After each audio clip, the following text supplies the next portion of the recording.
Sa makausa, maayong buntag sa tanan. May buntag usap. Today we are celebrating Palm Sunday. And Palm Sunday is the start of Holy Week. To start the Holy Week, we start with the celebration of Palm Sunday. We start by looking at the triumphant entry of Jesus in Jerusalem, where the people proclaim, Hosanna in the highest, blessed comes in the name of the Lord. Mao kini ang danan sa Semana Santa, ang Palm Sunday, kung asa misulod nga madaugon ang atong Ginoong Kristo ug ang tao naninggit pulahan ang hari nga miani sa ngalan sa Ginoo. Our theme for today, walking in the way of suffering, speaks a lot in our preparation for Holy Week. Ang atong tema karon nga kabuntagon, paglakaw diha sa iyang pag-antos.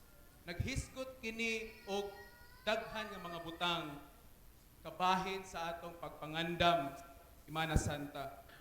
But I would like to emphasize two things today. Duha ka butang lang nga gusto nga ipuntirya karon nga kabuntagon sa atong pagpangandam Semana Santa. First is, for us to walk in the way of the sufferings of Jesus, we must prepare our obedience. Kung gusto nato nga maglakaw diya sa pag-antos sa atong Ginoong Kristo, kinahanglan nga andamon nato ang atong pagkamasinugtanon. Our obedience. In our gospel in Luke chapter 19, verses 30 to 32, o gituon dan Jesus, lakaw ngadto sa balangay nga naa sa unahan ug inigsulod ninyo inyong makaplagan ang usa ka nating asno nga gihigot ug wala pa kakabay-i, badbarin niyo kini og dan-a dinhi. Verse 30, 31. Mangutana kaninyo ngano nga inyong kining badbaran, igna siya ang agal niini. Jesus sent his disciples to get a young donkey that was tied. Padala niya aron ipakuha og nating asno nga nakahigot nga wala pa pagkabay-i. And if the owner asks why they are untying it, all they have to say is, the Lord needs it. Ug kung mangutana kuno ang tag-iya sa maong asno sa mga disipulo sa agalon. Imagine you are in their situation. Imagine nga ikaw tong tag-iya na tong asno. Unya nalay kalit nga nangabot nga mga tao. Unya gipangayo ang imong kuan, ang imuang mananap. Siguro maingon kang imposible man okay? Ako maning ihatag ang akong mananap sa wako ila. And all of us would want to walk with Jesus. Kitang tanan gusto ta nga maglakaw kauban ang Ginoo sa atong kinabuhi. Amen ba tana? And if we are really serious with our walk with Him, obedience will not be a hindrance. Amen ta? Kung seryoso o tinuuray kita nga gusto kitang maglakaw sa atong kinabuhi kauban ang atong Ginoo, dili problema ang atong pagkamasinugtanon. Dali kayo isunod. Kung tinuuray, seryoso ana. That is why there is a famous military nga saying nga nag-ingon, obey first before you complain. Diba? Sunod sa una, haya pagreklamo. Kanunay, kini nga quote, kanunay ginako ning ginamadmad sa proclamation ministry. Sa di pag mumubad ko, ang akong giingon. Dahil pag nahuman ang sunod, sige, haya ta istorya. Obey before you complain. There is some sense anak nga quotation, no? Oftentimes we find ourselves complaining to God why He has led or instructed us to do this and to do that. Sometimes kita na to atong kaugalingon nga nagpagutbot, nagpagulbol tas Ginoo nga Lord nganong imo man kong butang ani nga sitwasyon nga Lord nga imo man kong giignan nga himuon ko ni. We miss out the actual point of Jesus. Usahay na lakbayan nato or what nato makita ang punto sa atong Ginoo. And his point is to test our obedience. Isulayan ang atong pagkamasinugtanon. Og aron nga ma-develop usab ni to test and develop our obedience. In Isaiah chapter 1 verse 19, it says, if you are willing and obedient, you will eat the land. Kung andam kamo masinugtanon, makakaayong abot sa yuta. Makakaon kuno ta sa maayong abot sa yuta kung andam ta nga magmasinugtanon. Amen ba tana? Ang pangutana, andam ba mo nga magmasinugtanon? Ambot lang, Father. Ambot lang. Niya pa naon. Kung gusto mo magpanalanginan, pag masinugtanon. Kung gusto ninyo mo asinso, pag masinugtanon. Amen ba ta? Obedience. It will be very difficult and tiring to follow in the footsteps of Jesus. Obedience. Lisod o kapoy kaayo nga maglakaw o magsunod-sunod ta diha sa atong Ginoo kung kulang ta sa pagkamasinugtanon. Tanawan ninyo ng tao nga kanang napugos ra gani. Kanabi taong pugos lang kanang isugo nimo unya napugos ra tuman sa imo. Tanawang dagway. Di ba nagkulis maot? Di ba? Mga ginikanan, mga mama, mora ba ninyo kaulitan? Kanang magsugo mo unya mugutan mo dagway. Unsa man? Sugo ka wala lagi. Wala lagi, pero ang dagway, hindi na madrawing. Kapoy. O katong maong tao nga imong gisugo, ang iyang kasing-kasing ato, bugat po kayo. Sige, panugo, di tagapahulay, patong sugo, usap-usap, hunahuna. Kapoy. Or if we are struggling with it, why? Ngano man may tabo ni?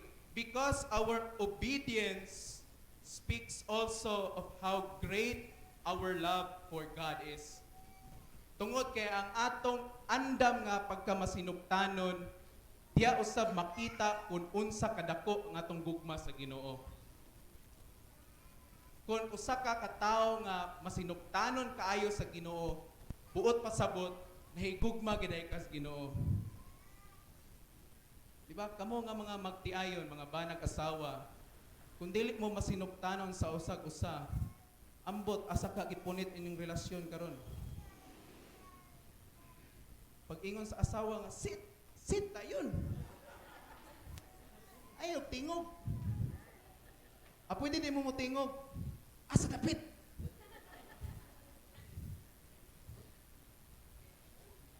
Pag ingon nga kaon dayon.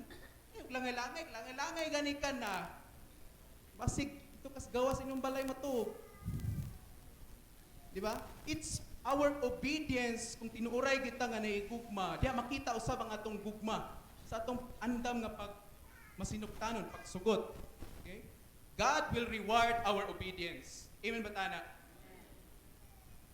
But as wise Christians, pero tungod kay mga wise naman ta, mga maalamon nga mga Kristohanon, we are not after the reward. Dili reward ang atong giapas. Amen ba tana? Simbag ko karon kay aron panalanginan na sad ko sa Ginoo. Maghatag ko sa akong tithes sa nopiring kay mora ba toy gisulti sa akong silingan ra ba? Kay magsige sa to balik-balik diri sa balay sige pahinumdom hatag sa imong tithes sa nopiring ana. Whether there is a reward or none, we will decide to follow Jesus because we want to be with Him. bisan na ay reward or wala, magdesisyon ta nga musunod ta sa atong Ginoo tungod kay gusto nato ni. Amen ba ta anak? Gusto nato ni ato ning kagustuhan. Tanawa ganin ng tao nga musunod sa imuha nga kanang gikan sa iyang kasing-kasing. Kanang dili bukat sa iyang kasing-kasing ba? Di ba nindot kaayo ang iyang pagsunod. Di gid ka ma-stress. Di gid magbarino ang imong utok. Una lang ipong utok lagi pod.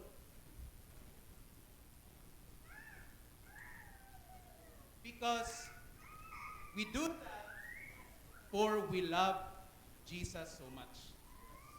Ato nang gihimo tungod kay nahigugma ta pag-ayo sa Ginoo. Dili bukat sa ato ang pagmata sa og sayo matag Domingo, magsimba dire or mag-attend sa mga misa kada adlaw dire tungod kay nahigugma ta sa Ginoo. Amen ba ta ana? Kung mag-struggle gani ka anang bahina, bisan pagmata pa lang ni mos buntag nga, simba na sad. Balik-balik naman gyapon, wala gyapon si Bishop man diha. Ito naman sila Father Asol, si Father Rex, namin na dito. Boy, happy. Di lang sa ko mo simba ron. Di lang sa ko mo apilog midweek. Di lang sa ko mag-practice kay moray pon balik-balik na line up mga kanta. Tapos pila na kasimana. Pag naagani ka na nga batasan, pagbantay kay delikado ka. Kay wala na insakto ang imong kasing-kasing, labi na ang imong pagsunod. Whether rain or shine, nagbaha o wala, matato man ka o pobre, kung nahigugma ka sa Ginoo, bisan unsang sitwasyon sa imong kinabuhi, andam o kanunay gika nga mosunod niya. Amen ba tana? Dili magmatter kung unsa imong gibati. Di lang sa ko mag-serve karon kay murag balik-balik naman ko sige serve. Sila na pod. Di lang ko mag-serve kay total daghan na bitaw to sila, kaya raman to nila dito. Padayon man gyapon. Kining atong journey or paglakaw nato diha sa Ginoo, dili ni kanang pareha sa ato ang emotion ba usahay nga moody ba. Nang usab-usab ang atong mood. Ganahan ta mo simba, kung malipayon ta, kung di pod, dili pod. It's not like that.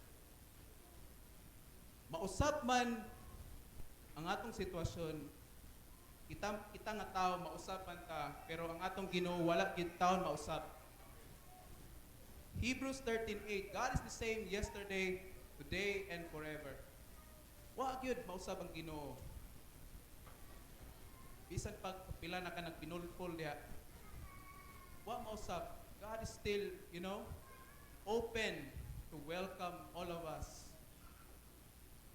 And that is because of our obedience to Him. Ikaduha nga punto nga akong gusto i-emphasize, we need to prepare to defend our faith in Him. Karon nga panahon sa atong preparasyon diha sa Semana Santa, we need to prepare to defend our faith, ang atong pagtuo. What is this defending our faith in Him? So may pasabot ani nga atong i-defend kuno atong faith, atong pagtuo. It does not mean that we need to prepare to argue and debate with other people in regards to their faith. Ilibot pasabot nga hinanglan andamon atong kaugalingon nga makilalis ta sa uban, makikdebate ta, nga akong Ginoo kamo sige. Ay mo panguros kay imperno mo. Dili. Pagpanguros kuan man na ay. Dili na ma akong pasabot. It means that we need to prepare our faith in times of tests and persecutions, because these things will come with only one goal: to steal our faith. Andamo nato ang atong pagtuo diha panahon sa mga pagsulay ug sa mga paglutos, kay kining mga pagsulay ug paglutos usaray tumong niini aron kawaton ang atong pagtuo. To steal our faith. The objective of the enemy, which is Satan, is always steal our faith in God. Ang kanunay tumong sa yawa o ang hikaw na to, pagkawat niya nga pagtuo. That's why in John chapter 10 verse 10, the thief comes not only to kill, steal, and destroy. Ang kawatan ni ani ang pagpangawat, pagpatay, Satan does not like when we draw ourselves closer to God. Dili ganahan ang yawa makita niya nga nagpaduol ta pag-ayo sa Ginoo. That is why we should be prepared to defend it. Mauna nga kinahanglan nga iandam nato ang atong pagtuo. We should stand up for Jesus. Kinahanglan nga mubarog ta diya para sa atong Ginoo. We should stand up against the enemy and say, I am only for Jesus, for Him alone. Kinahanglan nga mubarog ta diya sa kaaway atong ingnon sa Satanas nga ang akong kinabuhi para lamang kang Kristo ug para lamang kaniya. Amen ba tana? Ito nang barugan. Kay daghan kay sa ato nga mga Kristohanon, dali ra kayo ta malumping. Pagsulayan na gani gamay ang atong kinabuhi. Dali ra kayo ta muundang, give up. Ikuso-kuso lang ka gamay sa mga sitwasyon, sa mga problema. Undang na dayon ka. Ang una din imong mauna-unaan, magpakamatay na lang ko kay may na kay wala ko'y problema. Pero wa pa ka nasayod nga mas daghan pa inong problema ang imong gibilin. Sabi mo hinlo na imong kalat. Imong mga parente, imong pamilya. Abi lang nato na nga mao nay solusyon. Abi nato nga by ending our life mawala tanini ang kalibutan, wala nay problema, but actually nagbilin lang tagtunglo sa atong mga hinigugma. That is why we should strengthen our faith. Kinahanglan nga lig-unon nato ang atong pagtuo karon nga panahon.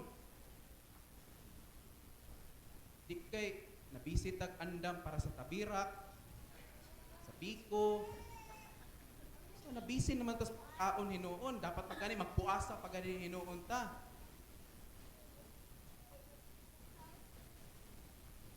Ba? Dapat pagani nga nini nga panahon sa Kwaresma, dapat nangumpisal pagani. Adi may mangumpisal, oy kay ibalaan niya mong sikreto, isaba pa lang nila. Takas isaba, saan man ngayon ng sikreto? May lang tayo mga kwarta miyan, okay ra. Di man.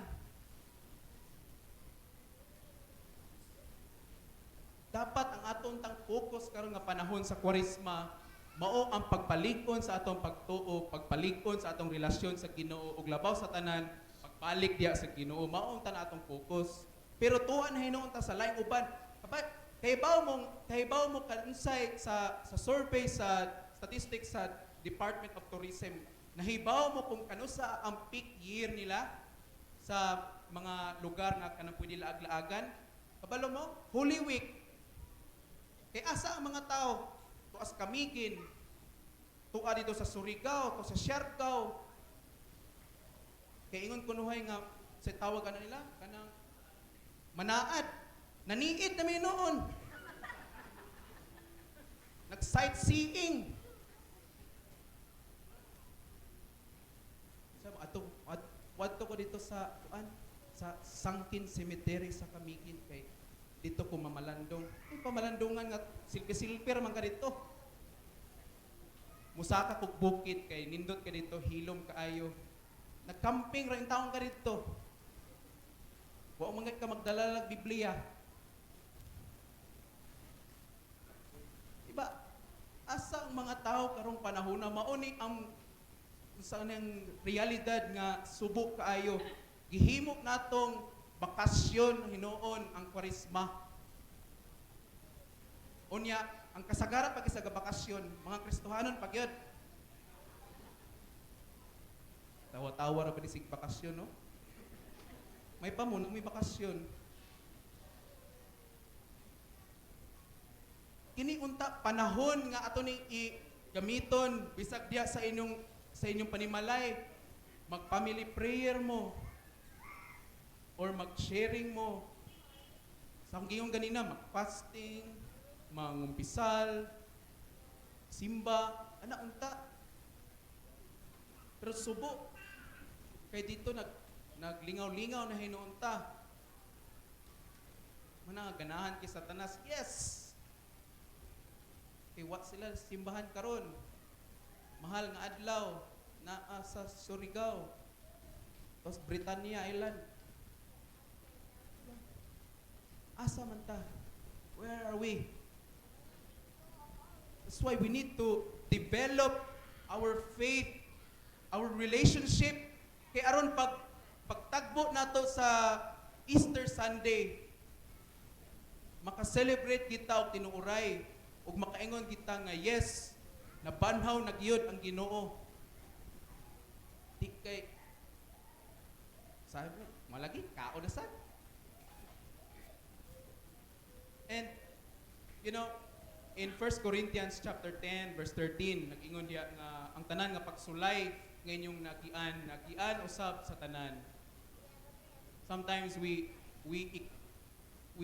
tell ourselves nga may man na si father kay di naman na sulayan kay kuan naman na ari good na us. Ang tanan nga pagsulay nga nagian sa uban, nagian usab sa kadaghanan. Equal kang tanan. Wala exempted na to ani.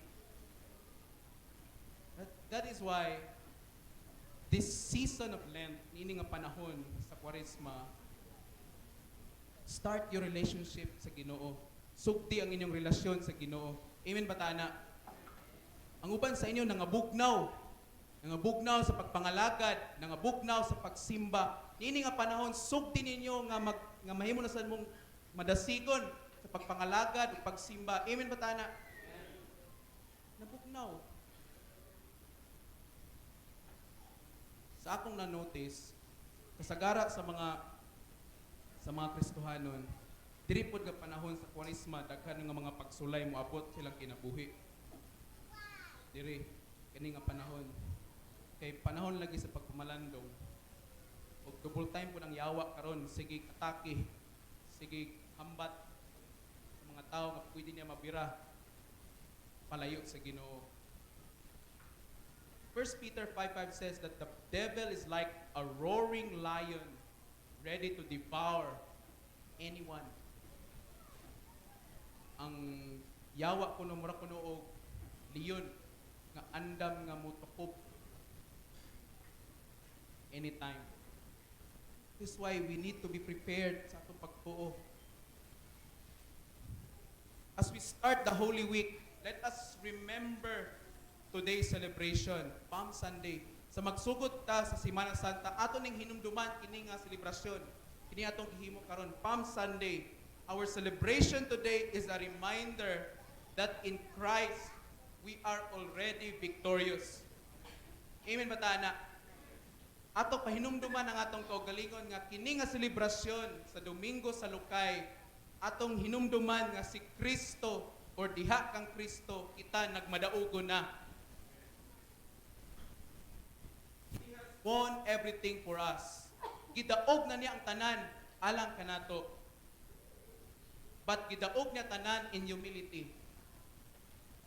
You know, sa karaang panahon, kumingon ka nga hari ka, ang imong sakyan nimo katog kabayo gid nga anang edad-edara na ba? Anang mga season ng mga kabayo.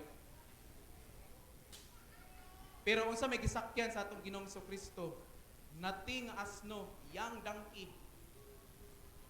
To show humility nga nidaog siya dili diha sa pakigdebate, pakiglalis, but iyang gidaog ang kalibutan pinaagi sa mapaobsanon nga pagpangalagad ngadto sa uban. Humble service towards others. Nakakita pa mo nga nagrally ang atong Ginoong Kristo? Wala eh. Nag-minister lang siya, nagsangyaw sa pulong. Wala na yang himo. O gisulod lang sa Jerusalem. Ang taon, sakay-sakay atong batanon nga kabayo. O kanang mga lukay may gihanig. sa iyang agyanan. Christ won everything for us. That is why the next time nga mubati ka nga ikaw pildero sa imong kinabuhi, don't. Dili na iya nga panghuna-huna sa Ginoo. Amen ba tana? Sa sunod nga higayon nga mubati gani ka nga may pulo sa akong kinabuhi, wa gyud koy nahot, dani ra gid ko kutob. Don't. Dili na iya sa Ginoo gyud. Tungod kay gidaog na sa Ginoo ang tanan para nimo. And all you have to do is to participate in that victory. Kung imo ang gikinahanglan nga himuon is mo partisipar ka ni ana ang kadapugan. How? By our obedience to Him and defending our faith. Pinaagi sa atong pagkamasinugtanon ug sa atong pagtuo diya kaniya. Participate. Mo ni atong say kulang sa ato karon nga panahon. We say that we love God pero dili ta mo participate sa buhat sa gugma sa Ginoo. Di man ganit ta mo tubag sa mga tubag na screen. Ingon ni nagkagigugma ka sa Ginoo. Panahon sa praise and worship, nara ka sa kilid, naglingkod-lingkod. Kani ka mo tindog. Gawas kung naa kay medical nga rason nga nung di ka kaingana. But the point nga akong gusto nga i-emphasize is let us participate. Kinahanglan nga mo partisipar ta. Dili ni kanang one man band ang Ginoo, dili ni nga trabaho lang sa Ginoo. Diba na ay Tagalog nga saying, nasa tao ang gawa, nasa Dios ang awa. Nasa ato ang buhat, na ang sa Ginoo mao ang kaluoy. If we do our part, okay? If we do our share sa buhat sa Ginoo, God will also do His. Ug tagbuon ta sa Ginoo diya sa tunga-tunga. But then again, the question is, where are we? Asa man ta? That's why reflect. Feel the presence of God today. Batiya ang presensya sa Ginoo karon nga kabuntagon. Niya siya diri kauban nato. Amen ba tana? Amen. Whether na ay misa or wala, God is here. And show that obedience and faith in Him. Diya sa atong matag adlaw nga pagkinabuhi. Pakita na nga pagkamasinugtanon kanang imong pagtuo nga imong gihuptan nga na kaniya sa matag adlaw. Again, prepare yourselves. Andama inyong kaugalingon. Dini nga simana. Ayaw nigsayanga kung mahimo, ayaw sayanga. If you can, kung maka-apil ka sa mga misa, sa matag adlaw, do it. Gamay ra kayo na nga sakripisyo kumpara sa gihimo sa atong Ginoong Kristo para kanatong tanan. Gibunal-bunalan siya, gilatos siya, gisamaran siya, o pinaagi sa iyang mga labod, iya kitang giayo. Pero sa wa pa ta mauliig, sa madsamaran sa siya. Kita dili na ta kinahanglan nga latos-latoson pata ni Bishop, uy, pagsimba, or pagkapuson pata. Di na kinahanglan ni ana. All we need is our obedience o atong willingness. That's the word, willingness. Kana bang dili sakit sa imong buot, dili bugat sa imong kasing-kasing, na ikaw mismo gigusto kini mo, willing ka, andam ka. Tungod kay nasayra nimo nga nahigugma ang Ginoo sa imuha o nasayra nimo nga kana nga gugma niya angay lamang nga balusa nimo. Prepare. Unya na mo pangandaman na yung mga tabirak, mga biko, mga putumaya, unsa pa na diha. Asa ninyo nagunaw na ah? Unaw na asa ninyo yung kaugalingon. Lord, asa man ko nagkulang nimo. Nakapangayo na ba kong pasaylo nimo sa mga butang nga akong nahimo? Nakapasaylo na ba ko sa uban? Napabay mga tao nga wala nako nahigugma nga kinahanglan higugmaon nako? Pamalandungi, reflect. And again, our obedience and our faith in God, those are the things that we need to prepare. Amen ba ta ana? Amen. Kaliyog manindog.